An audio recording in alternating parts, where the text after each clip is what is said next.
Now let's dive deep into this big LGBTQ story for today. I'm Larry Farver, and let's queer up the USA View.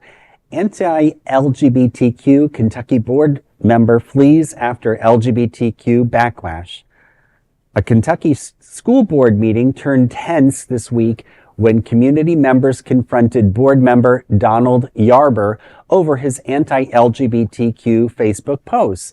Yarber, who has served in the Union County Public Schools Board since 2021, wrote in a now deleted post, quote, "Keep letting those queers influence the minds of your children. They won't have any sickness except AIDS, mental instability, suicidal thoughts, jobs, wealth, self-respect, or righteousness," end quote. Outraged parents, teachers, and residents packed the meeting where dance teacher Mark Lamb delivered a powerful rebuke.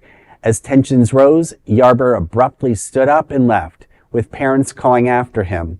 The school board later distanced itself from Yarber's remarks, stating, quote, "The views expressed on personal social media accounts by staff or board members are not representative of our official values or our positions of the school district or Board of Education," end quote.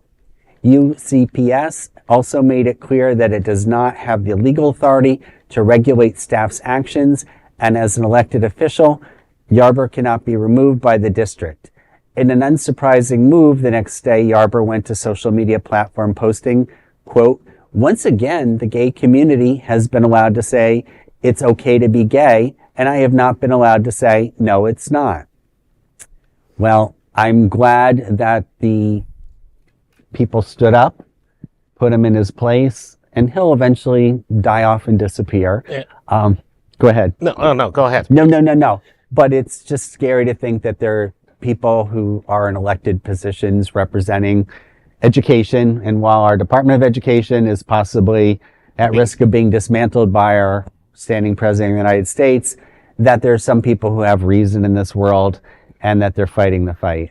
The deep red infiltration, the deep conservative infiltration of the local education boards has been well documented at this point. Mm-hmm. They penetrate every county. They use scare tactics to convince parents and voters that somehow, they will bring order. And the first order is always, say something offensive and then cry victim when people scream at him back. Yes, you have the right to express your disgusting opinions. Doesn't mean that if you show up at a board meeting with your fellow board members, the public is not going to scream at you. That's how First Amendment works. First Amendment is not a shield of criticism. First Amendment is everyone get to express their thoughts and feelings, even when they hate you. That's exactly how free speech works. Like, I have the right to say to Donnie, thank you so much.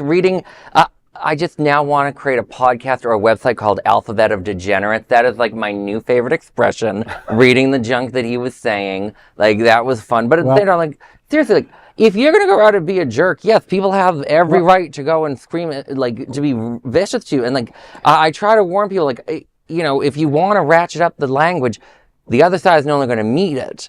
Sometimes I'm encouraging people to ratchet up the language, but if you don't want people to tell you sound like a dick, don't be a dick. Well, and his comment about that he was not allowed to say it, that no, it's not okay to be gay. I look at it, you're right. Everyone has the freedom for their expression, right? But that's not what he was saying in his post. He was literally going for the throat. Absolutely. When you throw in AIDS and HIV and things like that into the mix, or STIs or anything, and you start looking at the data, and yeah, you may have a larger percentage that are LGBTQ, but the other side of that is you have a large percentage that are heterosexual living with HIV. So it's not just... For them, it's not about statistics. For them, it's to trot out the word AIDS. It's just to scare people. Right. It is going back...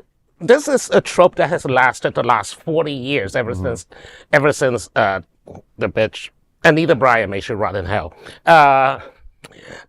She is the one who started like gays are pedophiles, gays are ridden with diseases, gays are and Paul Cameron and all the other homophobic so-called researchers that trot out fake pseudo-scientific studies that convince people that gays only live till 40 years of age. I mean, I bet you go to Winter Manors. Like, there's so many gay elders there. I look like a twink. Well, I love looking at the elders there. Well, and I want to say, I mean, it's a flashback. Some of our anchors here may be too young, but I had a flashback while we were having a discussion on this to the classic song Harper Valley PTA, which I believe they turned into a movie later with Barbara Eden. And I'm thinking this Yarber guy probably has a whole closet of hypocrisy and his allies that are against us. And if you scratch the surface, we could have a field day if we wanted to. But I think probably the people who were opposed to him are a little more professional than that. Yeah. They called him out on the meeting, but it would be fun to scratch the surface and see what kind of hypocrite he is. Yeah. Wow. Well, that is a big LGBTQ story for today. There is no other queer nonprofit media platform like this in the entire world. Support our LGBTQ stories by subscribing and sharing queer news tonight.